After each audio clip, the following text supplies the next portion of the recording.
Japan के coast से 4 kilometre दूर बेपनाह बड़ा एक जायंट एयरपोर्ट समंदर में तैर रहा है। इतना बड़ा कि इसको स्पेस में मौजूद इंटरनेशनल स्पेस स्टेशन से भी देखा जा सकता है। ये न सिर्फ समंदर में बनाया गया दुनिया का पहला एयरपोर्ट है, बल्कि इसको जमीन से कनेक्ट करने वाला ब्रिज अपनी नौयत का सबसे लंबा पुल भी है। एयरपोर्ट का state of the art design जिस जगह पे बना है, ये उस वक्त इंसान का बनाया हुआ सबसे बड़ा आइलैंड भी था, जिसको खास इसी एयरपोर्ट के लिए बनाया गया था।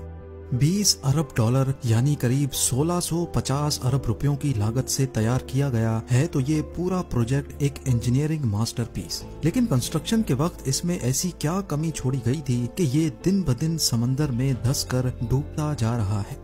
जापान ने जमीन को छोड़कर समंदर में एयरपोर्ट बनाने का ये खतरा क्यों मोल लिया, और अब इसको डूबने से रोकने के लिए इंजीनियर्स क्या प्लान कर रहे हैं। ज़ेम टीवी की वीडियोस में एक बार फिर से खुशामदीद।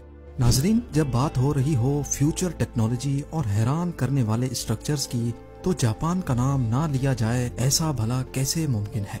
दुनिया की पहली high speed train Tokaido Shinkansen Japan ने वर्ल्ड वॉर 2 के दौरान न्यूक्लियर अटैक्स में पूरी तरह तबाह होने के सिर्फ 18 सालों के बाद लॉन्च करके पूरी दुनिया के छक्के छुड़ा दिए थे।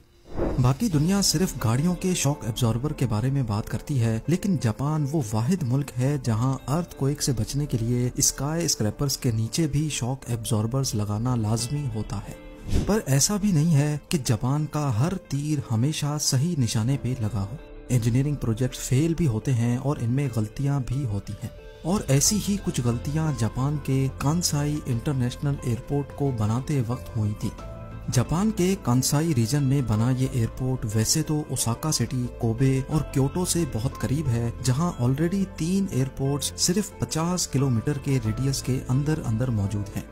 लेकिन जापान की बढ़ती हुई पॉपुलेशन और इकोनॉमिक डिमांड्स को देखते हुए यहाँ एक और एयरपोर्ट की जरूरत थी।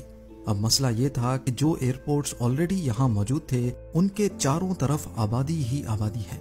उन एयरपोर्ट्स को एक्सपेंड करना पॉसिबल नहीं था, और दूसरी तरफ कांसाई रीजन में जो जमीन खाली पड़ी थी वो फार्मर्स के इस्तेमाल में थी, जिन्होंने